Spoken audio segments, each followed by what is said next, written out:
to calculate the energy stored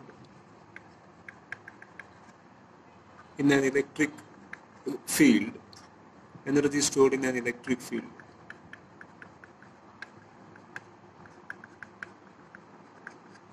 we consider first a region which is free of any charge, a charge-free region, and we find out, or we bring a charge Q1, a point charge Q1 from infinity to a particular point, say point 1 in that charge-free region. So we are bringing a point charge of Q1 Coulomb from infinity to this point, which I call as point 1, in a region which is charge-free. So when I bring this charge Q1 and keep it here from infinity, I bring it and keep it here, the work done is 0, because this is a totally charge-free region and there is no electric field here against which I will have to do this work to bring the charge Q1 to this point, or there is no electric field which is going to assist me in bringing the charge from infinity to this point. So the work done in moving the charge Q1 from infinity to this point is 0. So W1 is 0 in this case, the work done. So W1 is the work done in bringing the charge Q1 from infinity to this point. Now let's say a second charge is brought, Q2, from infinity to a point 2, which is over here. And now when I do this, since there is Q1 already present here, there is an electric field here because of Q1, and hence I will have to do some work. There is an electric field around this charge Q1, so I'll have to do some work in bringing charge Q2 from infinity to this point. And by definition, the work done in bringing 1 Coulomb charge from infinity to a particular point within a field is the potential at that point. That being the case, the work done in bringing Q2 coulombs from infinity to this point will be, the work done will be, so let us write that as W2. The work done will be Q2 into potential at 2. So I'll write like this, potential at 2 due to Q1. So that is potential at 2 due to Q1 is by definition the work done in bringing 1 Coulomb from infinity to this point. Since we are bringing Q2 coulombs from infinity to this point, the work done will be Q2 into potential at 2 due to Q1. Now let's bring a third charge and place it somewhere here. Let's say point 3. Q3 is brought again from infinity to this point. And now when I bring Q3 from infinity to this point, I have a field due to Q1 and a field due to Q2. So I'll have to do the work against these two fields. So what happens is that the work done in bringing Q3 from infinity to this point will be, work done will be equal to Q3 into potential at 3 due to Q1 plus potential at 3 due to Q2. So now since there are two charges already present here, point charges already present here, the work done in bringing Q3 from infinity to this point will be the potential at 3 due to Q1, that is V3 due to Q1, and potential at 3 due to Q2. So now we list it down here. So W2, I will write this as W2 equal to Q2 V21. So the first number here in the subscript is for the location, and the second subscript identifies the charge due to which this field is there. So I will not write it in an expanded form like this. I will use a short form notation. And similarly, W3, that is the work done in bringing Q3, will be equal to Q3 V31 plus V32.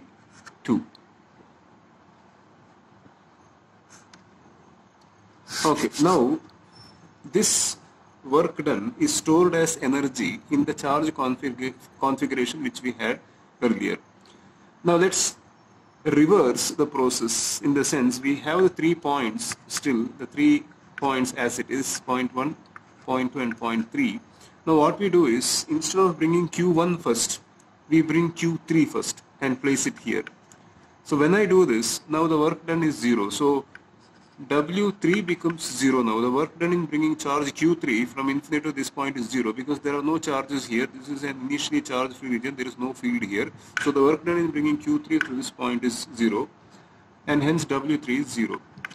Now we bring Q2. So you can see that we are reversing the sequence. Now when we bring Q2, the work done will be Q2 potential at 2 due to 3. So I've used the short notation now. Potential at 2 due to 3.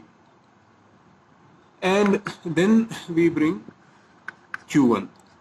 And the work done will be Q1 into potential at 1 due to Q3 plus potential at 1 due to Q2. So now, since the configuration that we have created is the same in both the cases, the total work done has to be the same. It cannot be different. So the total work done in the first case, is equal to, I'll write it here, the total work done in the first case will be W1, which is 0, plus W2, which is Q2 V21, that is potential at 2 due to the charge Q1, plus W3, which will be Q3 V31, potential at 3.3 due to charge 1 Q1, plus potential at 3 due to charge Q2. And in this, so this is the first case. I'll write it as equation 1. It is the first case. The first case in the sense the sequence Q1, Q2, Q3. We brought Q1 first, then Q2, then Q3. Now in the second case, when we reverse the sequence, that is we first brought Q3, then Q2, then Q1. The work done, since the work done is the same, I use the same W. The work done is the same in both the cases because what the configuration created is the same. So work done will be, in this case, W1, which will be Q1 V13 plus V12 plus W2 in this case. In the second case is Q2 V23 plus W3 in the third case is 0. So this is the work done in the, when we reverse the sequence, we brought Q3 first, Q2 next, and then Q1, and the two work done is the same because, as I said, the charge configuration you have created is the same. Now if we add these two, we have 2W equal to, W, the work done is the same, I repeat that again, work done is the same, 2W equal to Q1 V13 plus V12, potential at point 1 due to charge 3 Q3, potential at point 1 due to charge Q2. Now this will be the total potential at 1 because at Q1, if you see, the total potential is due to Q2 plus Q3. So potential at 1 due to Q3 plus potential at 1 due to Q2. Potential is a scalar, you can just add it. So Q1 V1, that is potential at 1, the total potential at 1, plus Q2, if you add, when you add these two, Q2, and in brackets you have V21 plus V23, potential at 2 due to Q1 and potential at 2 due to Q3. Again, that just gives us the total potential at 2. So I can write V2 and then Q3 plus 0, in the sense Q3 into V31 plus V32 plus 0. So when we do that, we just get Q3, and due to the reasons I explained just now, it will be the total potential at 3. So this is what we get when we add these two, which means that the work done can be expressed as half Q1 V1 plus Q2 V2 plus Q3 V3. And since the work done is stored as potential energy in this configuration, we can write explicitly that the stored energy is equal to, so I'll put a subscript here, the stored energy in this configuration is equal to half summation m equal to, or rather I'll take small n equal to 1 to 3 Q1, sorry, QNVN. This becomes the stored energy. And in general, when you put together n, capital N charges in a particular configuration, the stored energy by V will be, by a simple extension of this, WE is equal to half N1 to capital N number of charge. In this case there was 3, so in general if there are n, if you just organize n different charges in the form of a pattern in a configuration, the stored energy will be given by half summation N1 to capital N Qn Vn. So this is how we calculate the energy stored when you in an electric field. Now what we do is we will consider the energy stored in a line charge distribution. Let's consider the energy stored in a line charge distribution.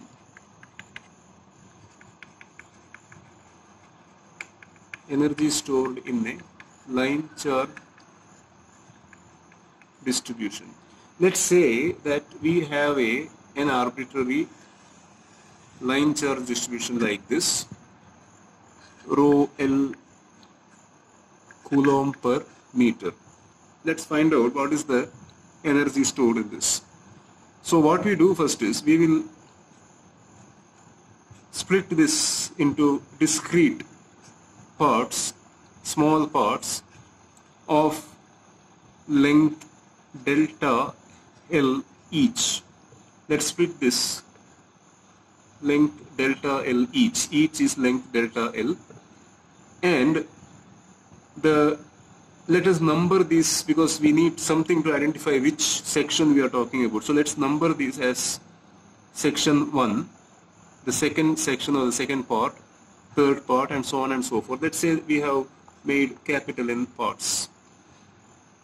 Now the sections are extremely small, and for all practical purposes we can approximate them as point charges, and as you make delta L smaller they will become better and better approximations of point charges. So in section 1 the charge will be rho L1, that is the charge density in that region, multiplied by delta L.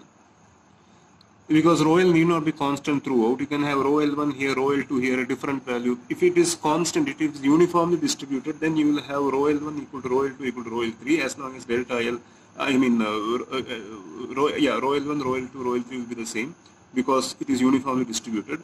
And the charge within each of these tiny section will be rho L delta L, but that need not be the case. So rho L1 delta L, that will be equal to delta Q1. So delta Q1 is the charge here. Similarly, you will have charge in the second section as equal to delta Q2, and so on and so forth. The final one you will have rho Ln delta L, which we will call as delta Qn. Now we can write, by virtue of the expression we just derived, the stored energy is equal to 1 by 2 summation N1 to capital N delta Qn, that is the charge in the nth section, and multiplied by Vn. So Vn is the potential at the point where you have the nth section. So V3 will be the potential here, V4 will be the potential here, V5 will be the potential here, Vn capital will be the potential here. Now we can substitute delta Qn as what we have here, half summation N1 to capital N rho L rho L small n delta L V n.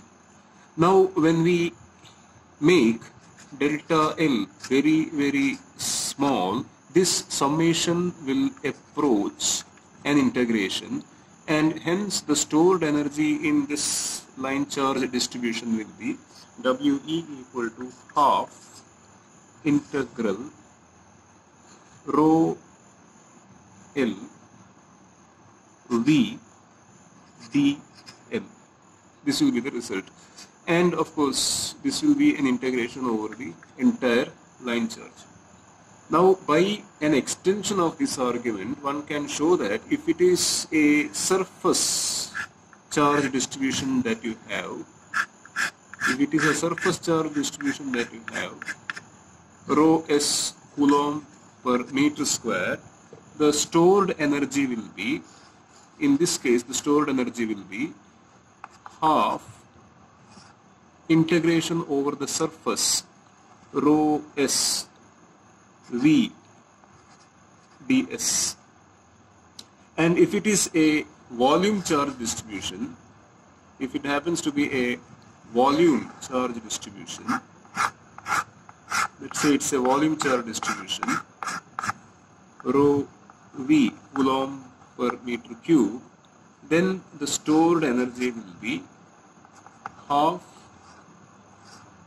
volume integration over the volume rho v dv.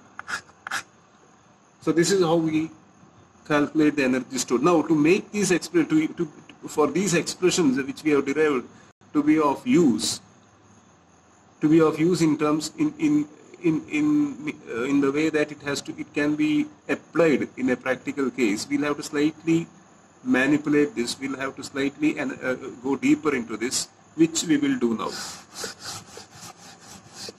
So let us go further into this expression, and let's consider now a volume charge distribution, an arbitrarily shaped volume charge distribution, and let's say it is rho v coulomb per meter cube, the volume charge distribution. Now we know that the energy stored is equal to, in this volume charge distribution, is half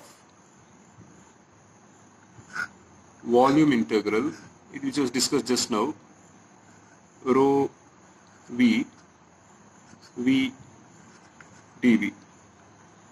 So we have the volume here.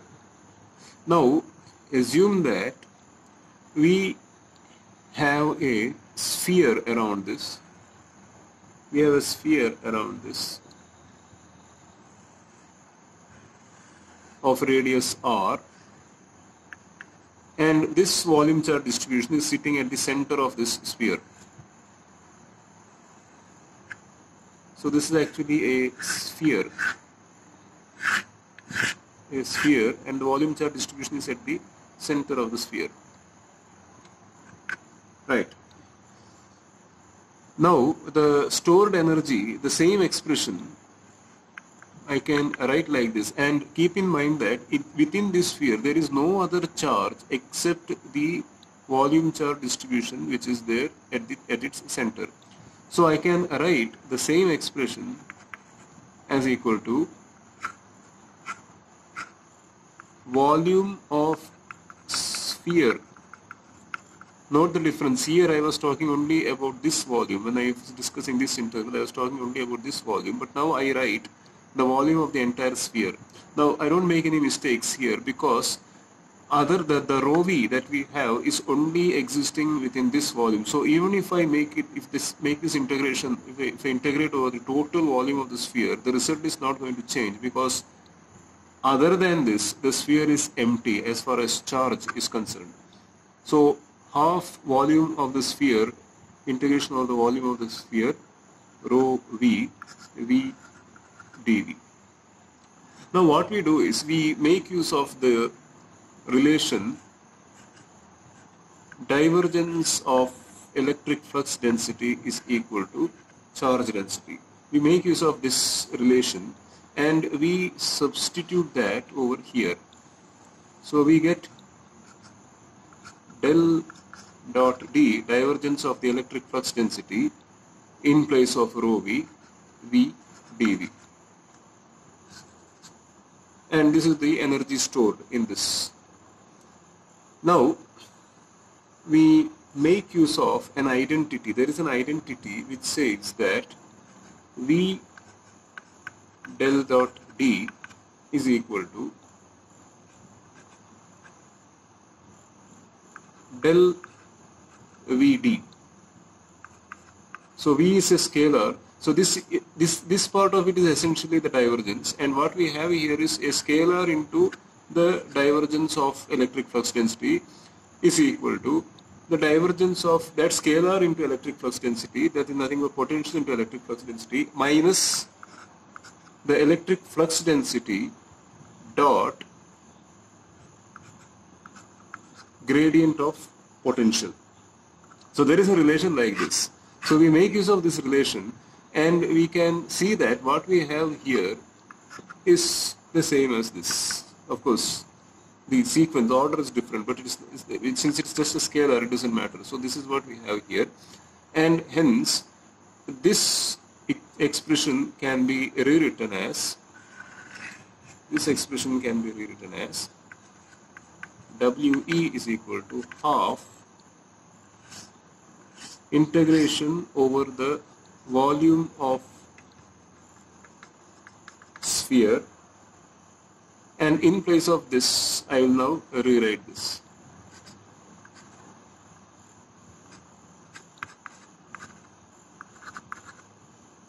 Minus half volume integration over the volume of the sphere, the same volume of the sphere, d dot gradient of V dV. Now we see that we can apply the divergence theorem here. Over here we can apply the divergence theorem. We can apply the divergence theorem here, and when we apply the divergence theorem here, what happens is, and what the divergence theorem says is that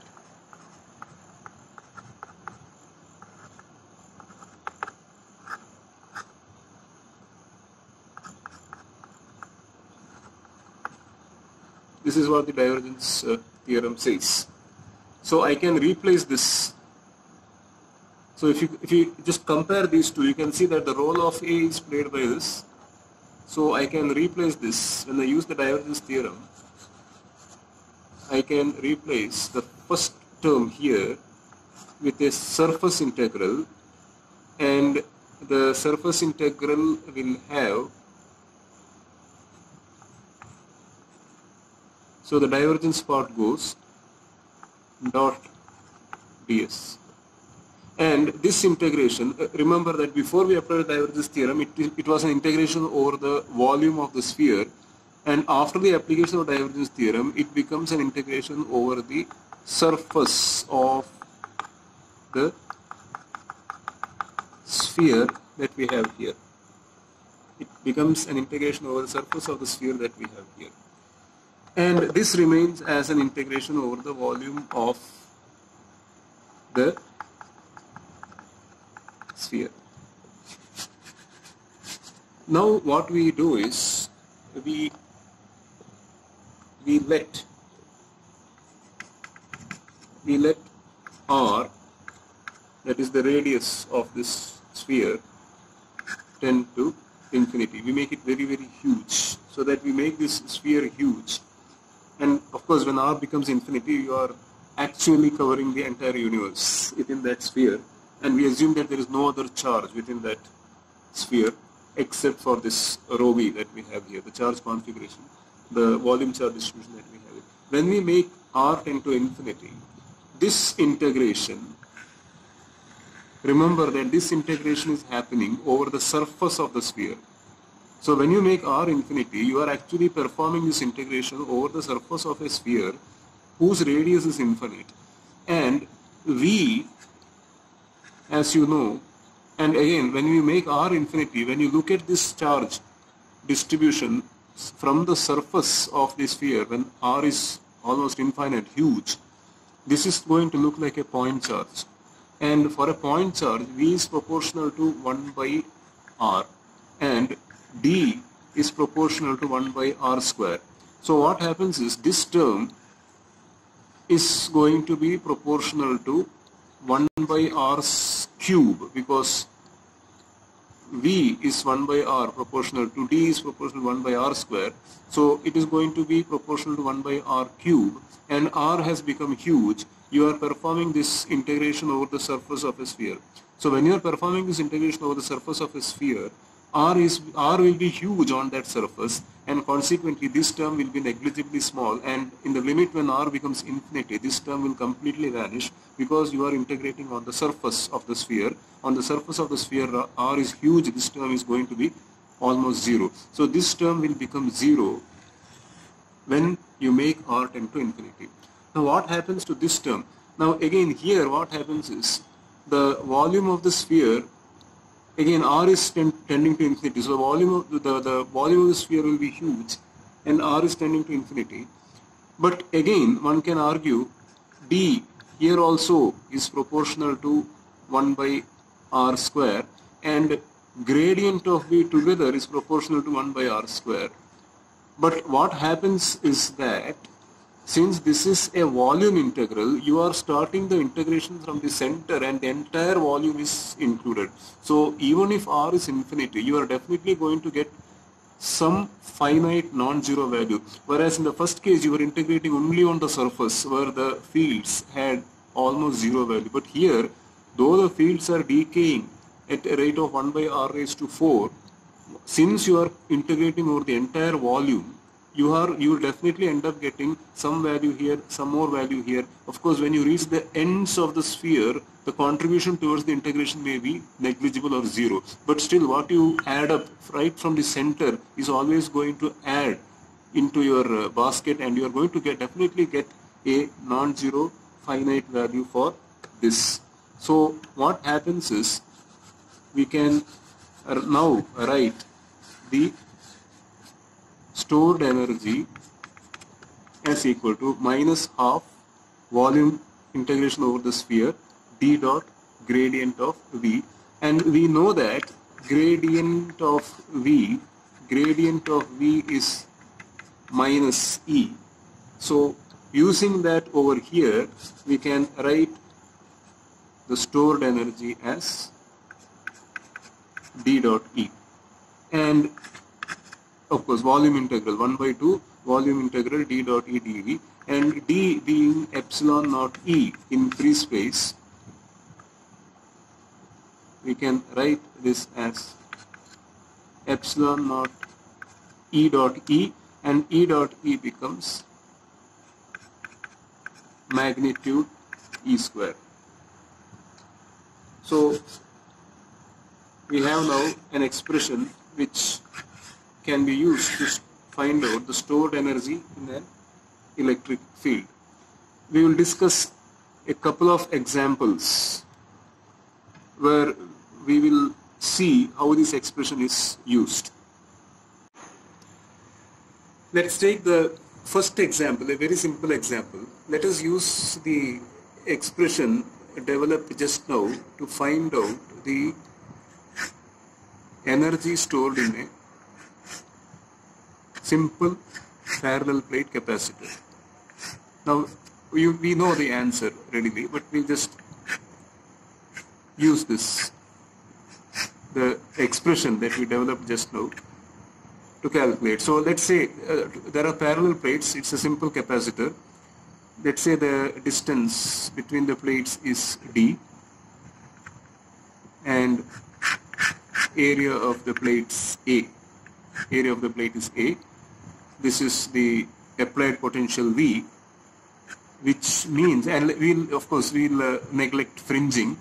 So the electric field will be in this direction.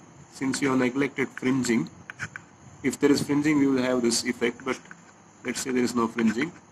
Electric field will be in this direction, and let's say that because we need some reference. So let's say that this is the x-axis, this is y-axis, and z-axis is out of the board. Let's say we know the electric field is equal to, it's in this direction, V by D, we know that V by D AX cap, that is the electric field, volt per meter. And now to calculate the energy stored in this, we make use of this relation WE is equal to half integration over a volume. In the expression that we derived, we had ended up with the volume of a sphere of infinite radius. We'll see how those things get simplified here. Now this volume will be the volume where the electric field, obviously it is the volume where the electric field is not zero. The energy stored in which electric field that we are trying to find out, this volume will be the volume where that electric field is not zero. So in this case, in this specific case, that volume will be the volume of the capacitor, the volume covered, enclosed within the two plates of the capacitor. So if I write down the expression in more detail, actually it is not required in this case. So magnitude of electric field square dx dy dz, this is the differential area, a differential volume, and x goes from, let's say that this plate is at x0, so x-axis is in this direction. For my convenience, I will take this plate, the top plate, to be at x0, x-axis is in this direction, so x0 to xd, the top plate is at x0, so this is at x0. If this is at x0, since this is d, this will be at x equal to d, so x goes from 0 to d. I am integrating within this volume. As I said, it's not required, but I will show all the steps. And y is in this direction, so I can take y0 here. So if I take y0 here, y-axis like this, maybe I can take minus a by 2 to a by 2. So because the area is a, so again area is a, so I can take it as root a here, root a here, just to make it easy. So root a will give a as the area. So that being the case, if I take y0 as this, y is in this direction, y0 as this, I will have minus root a by 2 here, and minus and plus root a by 2 here.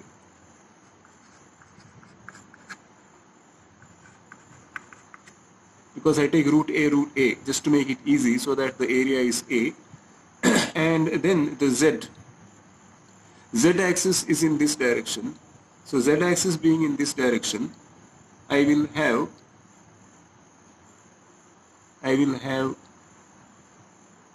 sorry, z-axis is in this direction, again z-axis is in this direction, so I will take again this as 0, the z0, z-axis is in this direction, that is coming out of the board, but since I have drawn it slightly in a tilted way, the perspective is slightly different. So z is like this, z is like this, y is like this, and x is like this.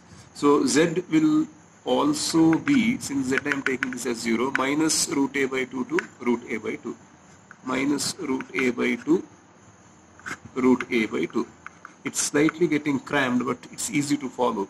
Now when I perform this integration, I will get the result as equal to half V by D whole square just comes out. Of course, there is an epsilon naught here which I missed out. I'm sorry, there is an epsilon naught here which I missed out.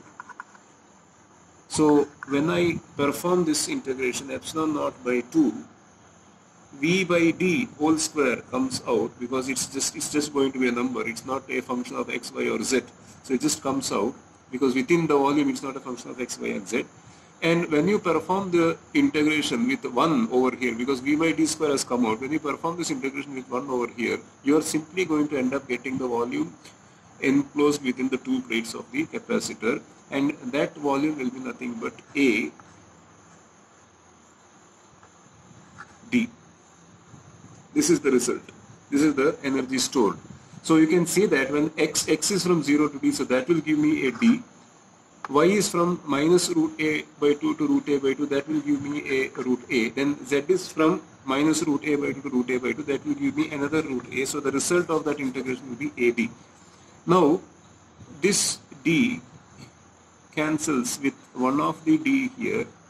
So I will have the result like this, which is nothing but v square by 2 epsilon naught a by d.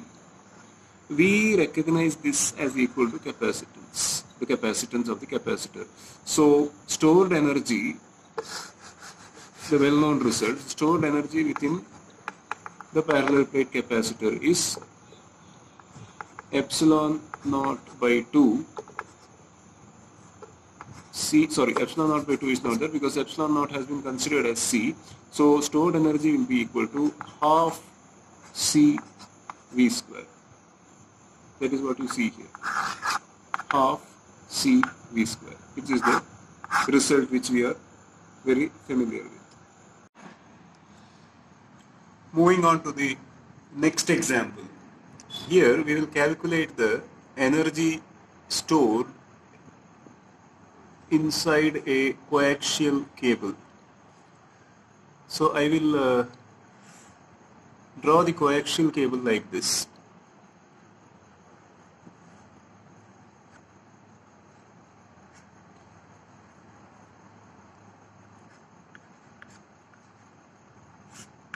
Actually, the coaxial cable is of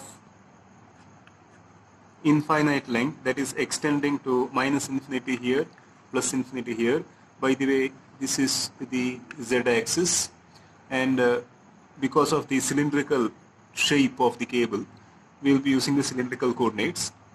The radius of the inner cylinder is A, radius of the inner cylinder, and the outer cylinder radius is B. And let's say that a charge of rho s coulomb per meter square is spread over the inner cylinder, surface of the inner cylinder, and an equal charge of opposite polarity is spread over the outer cylinder. Now I have shown here only a section of the coaxial cable of length L, as I said earlier. Now from the symmetry of the problem, we know that the flux density will be 0 for rho. Rho is the rho coordinate of the cylindrical coordinate system. So for rho less than A, the flux density will be 0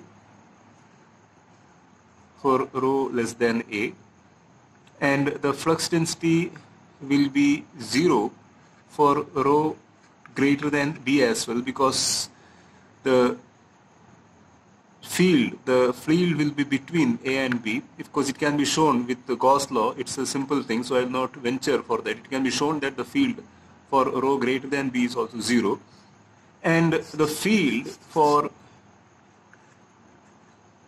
rho between A and B can be shown to be, the field can be shown to be rho S A, the flux density, the electric flux density can be shown to be rho S A divided by rho A rho cap. So it will be radially outward from the inner cylinder towards the outer cylinder. So that is the, of course, coulomb per meter square, which means that, so this is for rho between A and B,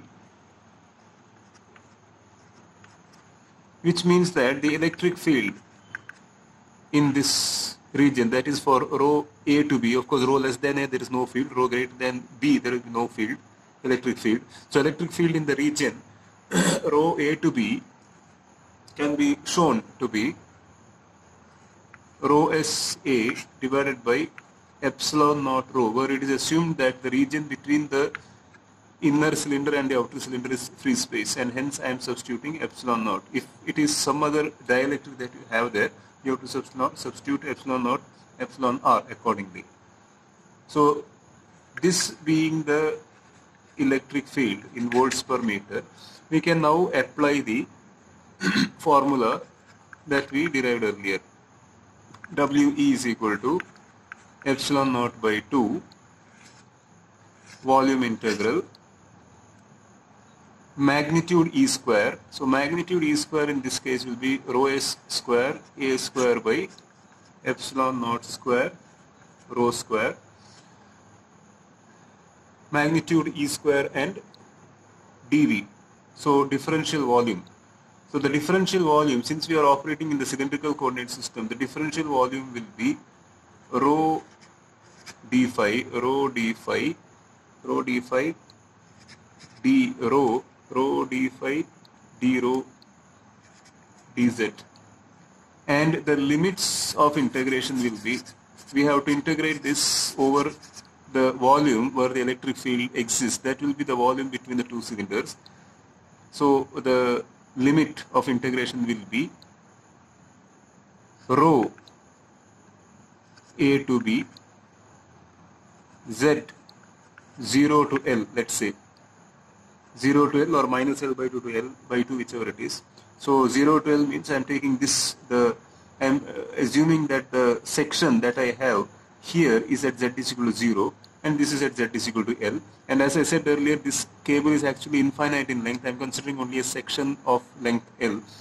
And of course, needless to say, the stored energy that I calculate will be the energy stored in that length of the coaxial cable.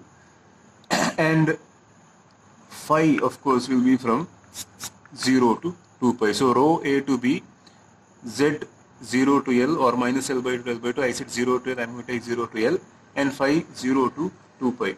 So this integration, if we evaluate, we will get the stored energy.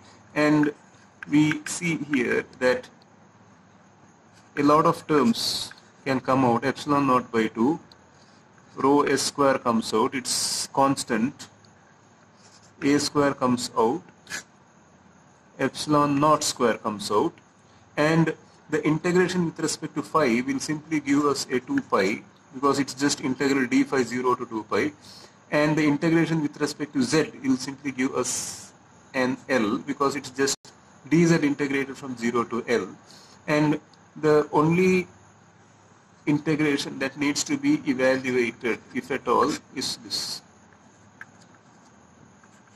rho A to be d rho by rho. And here we see that this will cancel,